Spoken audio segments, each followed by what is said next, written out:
우리가 주일 낮 시간에 일터 사역에 대해서 시리즈로 쭉 살펴보는 중에 지난주에 세계관에 대해서 한 시간 한 부분을 살펴보았습니다. 현대 사회에서 뚜렷이 분리되어 있는 두 영역이 있습니다. 그거를 쉽게 표현하면 공적인 영역과 사적인 영역입니다. 그러니까 지난주에 도표로 보여드렸죠. 다시 한번 도표를 보여드리면 쉽게 말하면 프란스 셰퍼에 의하면 이 아래층은 공적 영역이 있는 겁니다. 공적 영역. 이 공적 영역은 현대인들이 주장하기를 이것은 과학적인 지식에 토대한 것이다, 이렇게 주장한 거죠. 그 다음 위층에는 사적 영역이 있습니다. 이 사적 영역은 개인적인 선호에 기초한 것이라는 거죠. 그러니까 공적인 영역이란 말은 쉽게 표현하면 정치, 경제, 사회, 교육, 의료, 이러한 또 언론, 이러한 전반적인 부분을 말하는 것입니다. 그럼 사적 영역이라는 것은 개인들이 선호하는 가치에 따른 영역이라는 거죠. 그래서 여기에 종교, 도덕, 개인적 신념이라는 것들이 여기에 포함됩니다. 그런데 이 이분법적 구조가 오늘날에는 이제 더 구체적으로 어떻게 나타나고 있는가 하면 이렇게 나타나고 있습니다. 아까 하층부에는 뭐가 있었다 그래도 공적 영역, 거기에는 그것을 팩트, 사실로 주장하는. 근데 이제는 이 하층부에는 모더니즘이 자리 잡고 있습니다. 모더니즘이. 그러니까 모더니즘은 객관적, 보편적으로 타당함. 그러니까 객관적인 진리, 그 과학적 지식에 토대한, 진리에 토대한 거라는 거죠. 그 다음에 상층부에는 포스트 모더니즘이 자리 잡고 있습니다. 주관적 특정 집단에 관련된 포스트 모더니즘이 자리 잡고 있습니다. 무슨 말인지 설명을 하겠습니다. 이 하층부에는 말씀드린 대로 모더니즘이 자리 잡고 있는데, 모더니즘은 자연주의 철학 등 세속적인 철학의 기초에서 세워진 세계관입니다. 그러니까 자연주의 세계관의 핵심 가치 중 하나는 물질은 영원하며 존재하는 것의 전부라는 것입니다. 그러니까 당연히 신은 존재하지 않는다는 겁니다. 그래서 자연주의 세계관에서는 하나님의 존재도 없고 하나님의 창조도 인정하지 않습니다. 그러니까 지금 있는 이 우주가 이전에도 존재했고 지금도 존재하고 앞으로도 존재할 모든 것이라는 겁니다. 그 외에는 어떤 것도 존재하지 않는다는 겁니다. 이게 모더니즘의 핵심적인 가치입니다. 핵심적인 가치입니다. 거기다가 상층부에는 포스트 모더니즘이 자리 잡고 있는데, 포스트 모더니즘에서는 어떠한 객관적인 진리도 존재하지 않는다고 믿습니다. 포스트 모더니즘에서는 지난주에도 살펴본 것처럼 어떠한 객관적인 진리도 존재하지 않는다, 그렇게 믿습니다. 거기에서는 오로지 집단들만 있습니다. 그 대표적인 게 인종, 권력, 성, 그렇게 분리된다고 그랬잖아요, 지난주에. 인종, 권력, 성. 그래서 예를 들면 미국 흑인들, 여자들, 동성애자들, 남미계 등 이런 집단들로 분류됩니다. 그러면서 어떤 집단이든 그 집단 고유의 관점만 있을 따름이라는 거죠. 그 집단 고유의 관점만 있을 따름이라는 거죠. 그래서 포스트 모더니즘에서는 이 집단들이 가지고 있는 고유의 관점들이 있는데, 그 모든 관점, 모든 생활 방식, 모든 신념과 행동이 동일한 가치를 가진다는 겁니다. 거기는 옳고 그름의 기준이 없습니다. 아까 말씀드린 대로 어떠한 객관적인 진리도 존재하지 않는다고 믿습니다. 각 집단들이 가지고 있는 자기들의 고유의 관점과 생활 양식과 신념과 가치관만 있을 따름입니다. 그리고 이 모든 관점, 모든 생활 양식, 모든 신념은 다 동일한 가치를 가집니다. 그래서 여기엔 도덕적 상대주의가 만연합니다. 자기들이 가지고 있는 관점, 생활 양식은 자기들에게 옳은 겁니다. 이런 상황을 보면 여러분, 왜 우리가 이 시대에 문화를 잃어버렸는지, 그리고 우리가 어떻게 우리의 다음 세대를 잃어버리고 있는지를 너무나 분명하게 볼 겁니다. 이게 우리의 현실입니다. 이게 미국 같은 경우는 더 심하고요, 우리나라도 결코 별로 다르지 않고요, 급속도로 서구화되고 있습니다. 둘째, 그리스도인은 문화 전체를 구속하고 세상을 변화시키도록 부름받았습니다.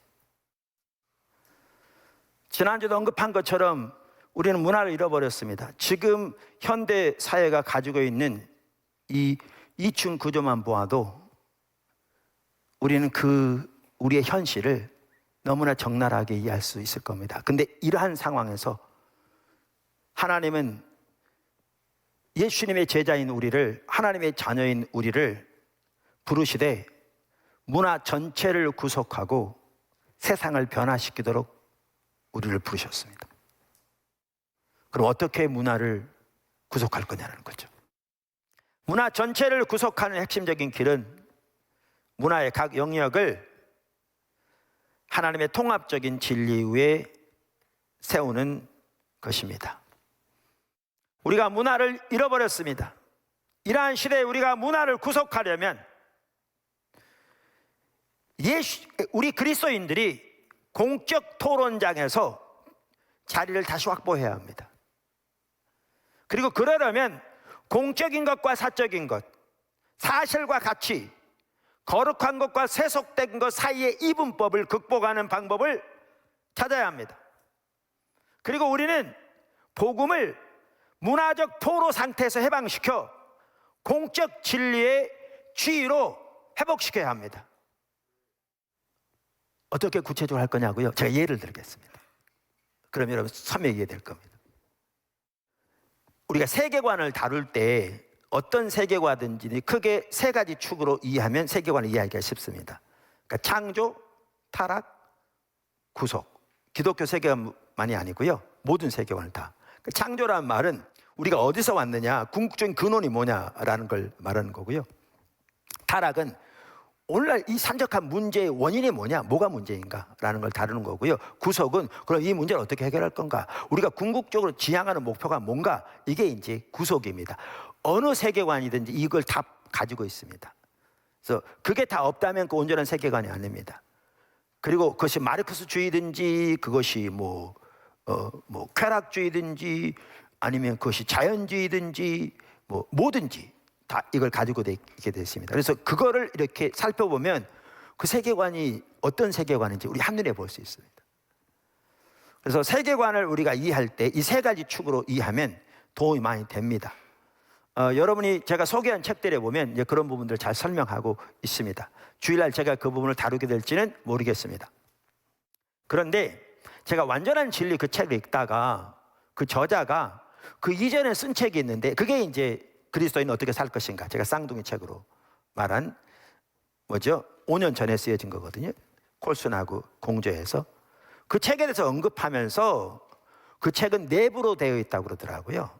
그래서 창조, 타락, 구속, 회복, 제가 딱 보는 순간에 보이더라고요. 그럼 그 책은 지금 창조, 타락, 구속, 그다음 회복은 우리 주님이 다시 오실 때 모든 것이 온전히 새롭게 될 텐데, 그때까지 예수님의 십자가와 부활을 통해 새 창조 역사가 시작된 이것이 그때까지 하나님께서 이제는 문화의 각 영역을 회복해 가시는 그 영역을 다루겠구나. 이게 정확하게 일터 사역이거든요. 정확하게. 그래서 딱 그게 보이면서 그럼 거기에는 정확하게 일터 사역을 다루겠구나, 이게 딱 보이더라고요. 제가 이제 그 책도 다 봤습니다. 근데 정확하게 그 사부에는 일터 사역을 다루고 있습니다. 제가 예상한 대로. 거기에 나오는 한 가지 예를 제가 드리려고 합니다. 물론 이분의 예는 완전한 진리에도 언급되어 있습니다. 데이빗 라슨이라는 사람의 이야기입니다. 그분이 정신과 의사가 되기 위해서 의과대학에서 정신과 훈련을 받기 시작했을 때 그 교수 중 한 사람이 그가 예수님 믿는 사람인 것을 알고 그를 이렇게 길을 꺾기 위해서 그에게 말한 거죠. 이보게 데이브, 자네한테는 신앙이 중요한 문제지? 안 그런가? 그렇습니다. 그렇다면 정신과 의사가 되려는 생각은 집어치우는 것이 좋겠군. 정신과 환자들에게 종교는 해로울 뿐이거든. 여러분, 이게 무슨 말이냐면요, 그 당시 정신과 의사와 심리학자들 사이에서 당연한 과학적인 진리로 받아들여지고 있던 전통적인 교훈입니다. 이게 정신분석학의 창시자인 지그문트 프로이드부터 내려온 것인데, 프로이드는 종교를 보편적인 강박신경증, 유아적 무기력증, 원시적인 자기도취로의 회귀라고 규정했습니다. 프로이드 이후에 용어는 바뀌었지만 그 당시 대부분의 심리학자들과 정신과 의사들은 종교가 정신적 건강에는 부정적인 요소이며 정신질환의 병증과도 관계가 있다는 가설을 받아들이고 있었습니다. 그러니까 그 말을 지금 언급한 겁니다. 데이비드 랄슨에게. 그러나 랄슨은 중도 포기하기를 거부했습니다. 그래서 연구를 계속했습니다. 연구를 해가면서 랄슨은 재미있는 패턴을 발견했습니다. 그것은 종교는 결코, 여기에 종교 하는 것은 주축으로 기독교를 말합니다. 특별히 미국에서는 더욱더. 종교는 결코 정신질환과 관계가 없다는 것이었습니다. 사실은 그 반대였습니다. 종교는 실제로 정신질환으로부터 사람들을 지켜주었습니다. 연구 대상자들 가운데 신앙심이 더 깊은 사람들은 병든 집단에서 발견되는 것이 아니라 건강한 집단에서 발견되는 것이 데이터로 나왔습니다. 이런 통찰로 인해 랄슨은 자신만의 연구를 계속했고 그는 마침내 미국 국립보건연구소를 설립했습니다. 미국 국립보건연구소. 그래서 원장에 대해서 거기서 종교적 믿음, 아까도 말씀드린 미국에서는 대체로 기독교를 의미합니다. 종교적 믿음이 더 나은 정신건강과 실제적인 상관관계가 있음을 확증하는 여러 편의 연구 결과를 출간했습니다. 그의 업적은 관련 분야 전체에 큰 영향을 미쳤습니다. 한마디로 말하면 홀로 종교와 건강이란 주제로 의학계를 뒤집어 놓았습니다. 그래서 지금은 신앙심이 깊은 사람들이 우울증, 자살, 가정의 불안정, 마약 및 알코올 남용, 기타 사회적 병리 면에서 발병 비율이 더 낮다는 것이 널리 인정되고 있습니다. 안 믿는 사람들에게까지. 데이터에 의하면 종교는 정신병과는 거리가 멀고 오히려 정신건강, 신체건강, 가정 결속, 그리고 사회 질서에 유익합니다. 그래서 종교적 믿음이 암으로부터 고혈압, 심혈관 질환에 이르기까지 거의 모든 질병과 관련해 더 낮은 발병률을 보이고 있습니다. 병에 걸렸다고 회복하는 속도도 신앙이 있는 사람이 더 빠릅니다. 사망률조차 더 낮은 것으로 나타났는데, 말하자면 더 오래 산 것으로 나타났습니다. 이것은 의료 전문가들에게 가장 중요한 사항이라고 합니다. 왜냐하면 오늘날 인구 통계학자들은 평균 수명을 삶의 질을 보여주는 최고의 지표로 삼기 때문에 그렇답니다. 그래서 랄슨 박사만 하더라도 그 심리학 분야에서 종교에 대한 연구는 거의 들어본 적도 없고, 그의 동료들만 하더라도 그런 것을 학문적 건강에 해로운 것으로 간주하는 그러한 상황이었습니다. 근데 랄슨 박사가 이 전체를 다 바꿨습니다. 하나님께서 그걸 통해 바꾸신 거죠. 그래서 분위기가 바뀌어가면서 하버드 대학의 허버트 벤슨 교수 같은 경우에는 의사들이 영적 차원의 잠재된 치유력을 인식할 때가 되었다고 말합니다. 근데 여러분, 참고로 허버트 벤슨 교수는 예수를 모르는 사람입니다. 안 믿는 사람입니다. 그는 심지어 인간은 종교적인 신앙을 위해서 만들어졌다고 말합니다. 그러면서 그에 의하면 우리들은, 그의 표현입니다, 하나님께 맞춰져 있다는 겁니다. 그래서 우리의 유전자 청사진은 무한한 절대자를 믿는 것을 우리 본성의 일부로 만들어졌다고 말합니다. 랄슨 박사가 지금 약 20년 전쯤에 돌아가셨는데요, 그 당시 뉴욕타임즈는 이렇게 글을 쓰고 있습니다. 점점 더 많은 심리학자들이 그들의 개인 생활 속에서는 아닐지라도 적어도 그들의 데이터에서는 종교를 많이 찾고 있다. 예수를 안 믿을지 몰라도 그들의 학문적 세계에서의 데이터를 위해서, 연구를 위해서는 종교를 찾고 있다, 그 말입니다. 한때 심리학에서 좋게 말해도 인기 없는 주제였던 것이 종교가 이제는 다시 태어나 과학적 탐구의 주요 주제가 되고 있다. 이게 일터사역입니다. 이게 문화를 구속하는 겁니다. 제가 일터사역은 거기에서 단순히 전도하고 신회를 만들고 신회를 인도한 것 이상이다, 이렇게 말씀드렸잖아요. 그러니까 예를 들면 랄슨 박사의 얘기를 말하면 훨씬 쉬워요. 랄슨 박사가 근무한 그러한 심리학 혹은 정신과 이란 그 영역에서는 아까 말한 대로 그 가지고 있는 가치관이 그러한 가치관이었습니다. 그러면 우리가 정신과 의사로서 자신은 예수를 믿는 신앙을 고수하면서 의사로서 찾아오는 환자들에게 복음을 전할 수 있습니다. 그래서 구원할 수도 있고, 또 큰 병원 같은 경우에는 신회를 만들어서 혹은 만들어진 신회에 협력해서 그렇게 할 수도 있습니다. 근데 문제는 뭐냐면, 이렇게 할지 몰라도 이 영역에 있는 그 가치, 그 세계관의 토대는 그대로 인정한다면 우리는 계속해서 문화를 잃어버립니다. 그리고 그게 일터사역의 전체가 아니라 그 말입니다. 그래서 아까 제가 세계관 연구 교수인 마이클 고인 박사의 말을 인용한 걸 기억하십니까? 현대 서구 문화에서 교회가 사실 가치의 이분법에 타협하는 것은, 다시 말하면 그대로 인정하는 것은, 받아들이는 것은, 그 말이죠, 복음을 쇠창살에 우리에 감금하는 것이다. 이제 세 번째입니다. 큰 세 번째. 여기에 매우 중요한 것이 전문성입니다. 여기에 매우 중요한 것이 전문성입니다. 자, 우리가 우리의 문화를 구속하려면 당연히 우리는 하나님과 친밀한 교제 가운데 먼저 서야 합니다. 말할 것도 없습니다. 그래서 십자가 복음의 삶의 핵심입니다.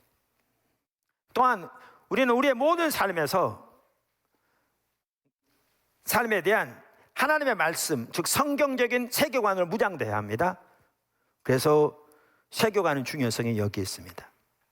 더 나아가 데이빗 랄슨 박사의 그 예에서도 볼 수 있듯이 우리가 그 문화를 구속하려면 아주 중요한 한 가지 요소가 있습니다. 그게 뭐냐면 전문가가 돼야 합니다. 전문가가 돼야 합니다. 전문성이 필수입니다. 그 방면에 전문가가 되어야 합니다. 여러분, 그전에 한번 제가 나눈 적이 있는데, 낸시 피어스는 지금 그 워싱턴에 사는 것 같더라고요. 워싱턴 DC에. 거기에 이제 온갖 입법, 사법, 그 아마 행정 다 거기에 몰려있죠, 미국에. 그런데 한 번은 워싱턴 고위 관리한 사람이 자기에게 그러더랍니다.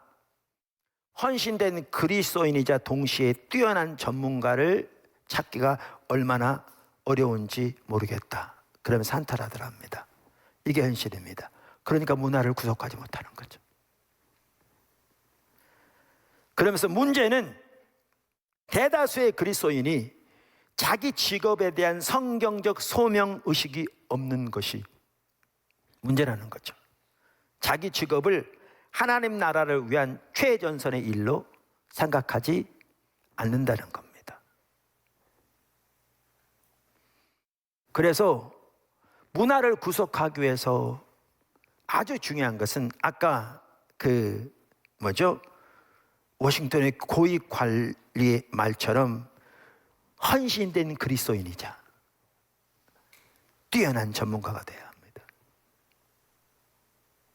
데이빗 랄슨 박사처럼. 그래야 그 일을 감당할 수 있습니다.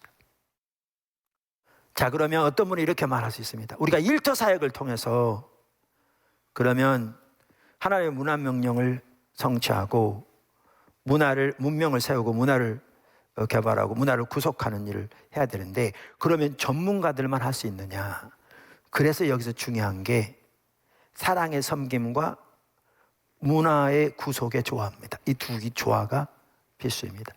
사랑의 섬김과 문화의 구속의 조화가 필수입니다. 무슨 말이냐? 제가 언젠가 포도나무 교회는 앞으로 더 적극적으로 모든 성도들이 신앙으로 무장될 수 있도록 훈련해야 될 것 같다. 그렇게 안 하면 감당 못합니다. 그래서 더 적극적으로 할 겁니다. 그러면서 어떤 부분을 훈련시킬 것인지 교회의 어떤 직능 면에서 그림으로 보여드렸잖아요. 그러면서 세상을 향한 우리의 소명, 선교에 대해서 보여드린 적이 있습니다. 그 도표를 한번 보여주시죠. 저겁니다. 보셨죠? 세상을 향한 우리의 소명, 선교, 이미 설명드렸죠. 그러면서 당연히 전도해야죠. 예수님께로 인도해야죠. 그 다음에 가르쳐야죠. 그리고 나서 사랑의 섬김이 있다고 그랬는데, 당연히 우리 기독교의 가장 핵심은 사랑이잖아요. 이웃사랑, 하나님 사랑. 하나님 사랑이 먼저고 그것이 이웃사랑으로 나타나는 두 개가 분리되지 않는, 이것이 바탕에 있는 거죠. 세상을 섬겨야 합니다. 근데 저는 저것을 그 이상을 바란다고요.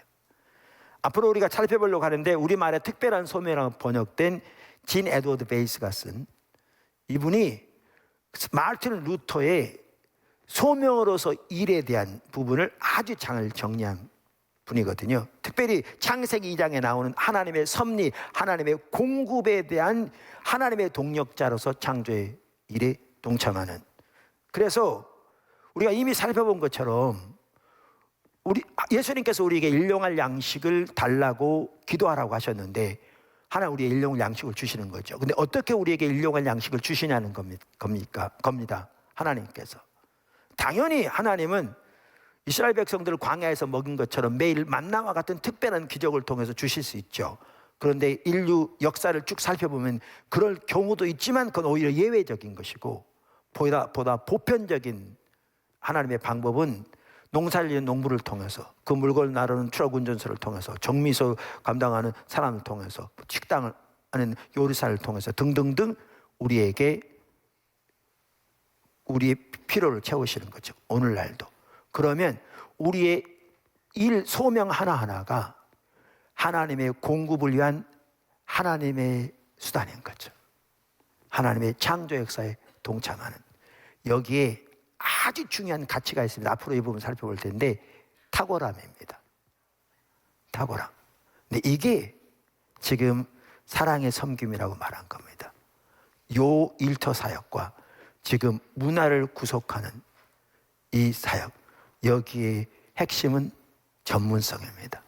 이게 조화를 이루게 될 때에, 그때에 우리 모든 사람들은 단 한 명도 빠짐없이 하나님께서 우리를 부르신 부르심의 자리에서 이 엄청난 하나님의 그 목적을 위해 우리의 소명을 우리가 감당할 수 있게 되는 것입니다. 그리고 나머지 하나가 하나님의 창조 역사에 동역하는 부분인 것이지요.